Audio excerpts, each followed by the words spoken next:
Hi everyone, welcome to పుణ్య kitchens. So ఇవాళ వీడియోలో మటన్ రోటీ కర్రీ. ఎందుకు ఇది రోటీ కర్రీ అంటే కొద్దిగా ఇది రోట్లో దంచి చేసుకునేది. సో తొందరగా అయిపోతుంది కర్రీ కూడా, అండ్ డిఫరెంట్గా చాలా బాగుంటుంది టేస్ట్ కూడాను. సో మీకు నచ్చినట్లయితే మీరు కూడా ట్రై చేయండి. మటన్ రోటీ కర్రీకి కావాల్సినవి రోలు ఇలాగ దంచుకోవడానికి. సో ఇది మటన్ మామూలుగా చిన్నగా కొద్దిగా రోట్లో దంచుకున్నామంటే టేస్ట్ చాలా బాగుంటుంది.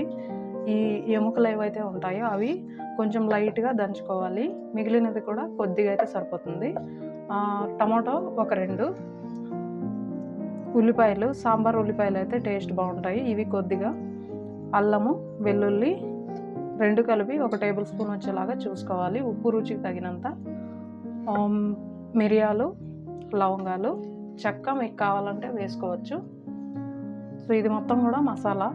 ఇందులోన ధనియాల పొడి ఒక 2 టేబుల్ స్పూన్లు, పసుపు కొద్దిగా, గరం మసాలా 1 స్పూను, కారపొడి ఒక 2 స్పూన్స్ ఉందంతే. మిరియాలు తీసుకుంటున్నాం కాబట్టి కారం అనేది ఎక్కువైపోతుంది, అందువల్ల తగ్గించి వేసుకోవాలి. సో ముందుగా ఇవంతా కూడాను రోట్లో దంచేసుకుందాం, కచ్చాపచ్చాగా దంచుకోవాలి. అల్లము, టమాటో, ఉల్లిపాయలు అంతా కూడా. సో ఇలాగా కొద్దిగా దంచుకోవాలి. మీకు రోలు అవైలబుల్ లేనట్టయితే మిక్సీలో కూడా దంచుకోవచ్చు, బట్ ఇలాగా రోట్లో చేసుకుంటే టేస్ట్ అయితే చాలా బాగుంటుంది.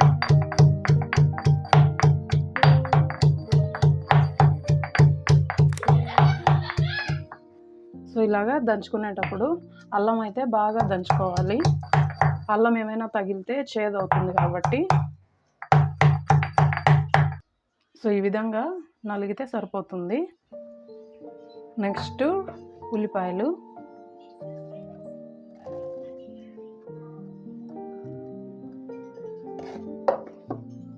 సో ఇందులోనే ఈ మొత్తం కూడాను వేసేస్తున్నాను.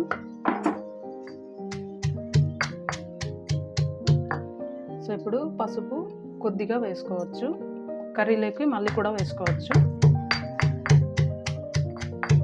సో ఇది కూడా కచ్చాపచ్చాగా ఈ విధంగా దంచుకోవాలి. సో ఈ విధంగా ఉంటే సరిపోద్ది. ఇప్పుడు టమాటాలు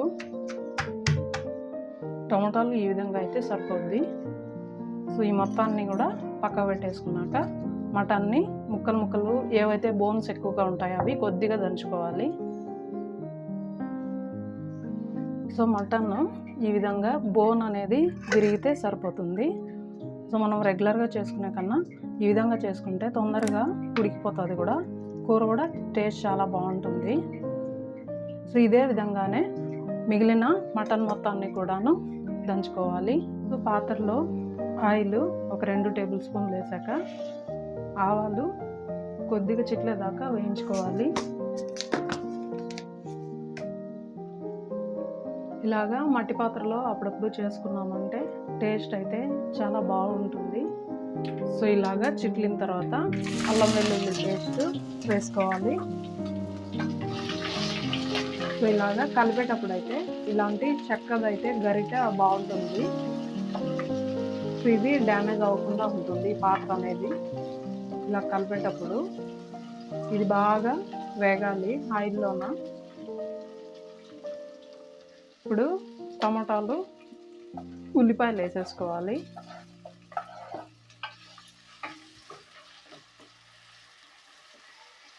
ఉప్పు ఆల్రెడీ ఇందులో ఉంది ఉల్లిపాయల్లోనే, కాబట్టి ఇలాగా వేగేటప్పుడే టమాటాలు కూడా వేసేసుకోవాలి. మీకు కావాలి అంటే క్వాంటిటీ ఇంకా కొంచెము పెంచుకోవచ్చు టమాటాలు అంతా కూడా. సో కరివేపాకు,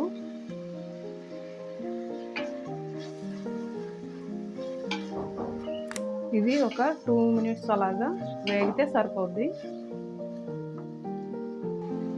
సో కొద్దిగా టమాటాలు అంతా వేగంగానే మనము దంచి పెట్టుకున్న మటన్ మొత్తాన్ని కూడాను వేసేసుకోవాలి.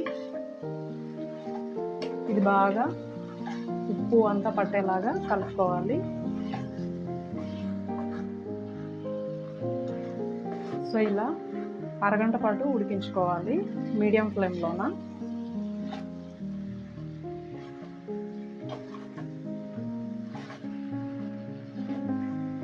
సో ఇప్పుడు ఇదైతే మూత పెట్టి వదిలేద్దాం. సో ఇది 5 నిమిషాలకు ఒకసారి కలుపుకోవాలి.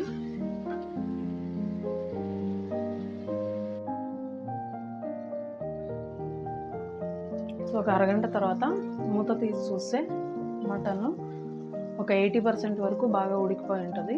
సో ఇప్పుడు మనము తీసుకున్న మసాలా మొత్తాన్ని కూడాను వేసేసుకోవాలి. మసాలా ముందుగానే వేసుకున్నామంటే కర్రీ సరిగా ఉడకదు. సో ఈ విధంగా బాగా కలిసిన తర్వాత తగినన్ని నీళ్ళు పోసుకొని మరొక 10 లేదా 15 నిమిషాలు అలాగా ఉడకబెట్టుకోవాలి. కొంచెం కూర చిక్కబడేంత వరకు కూడాను.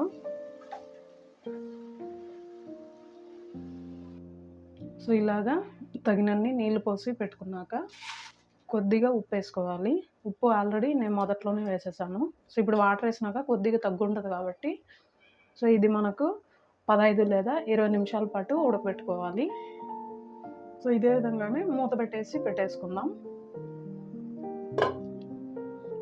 సో ఒక 20 నిమిషాల తర్వాత మూత తీసి చూస్తే మటన్ కర్రీ బాగా ఉడికిపోయి ఉంటుంది. ఇప్పుడు కొత్తిమీరతో గార్నిష్ చేసుకోవాలి. అంతే, రెడీ అయిపోయింది. సో మనకి చపాతీ, రైస్ కానీ ముద్దలో కానీ చాలా బాగుంటుంది టేస్ట్ కూడా. So it's ready to serve. Friends, watching my video. మరిన్ని వీడియోస్ కోసం ఛానల్ని సబ్స్క్రైబ్ చేయండి, లైక్ చేయండి, షేర్ చేయండి.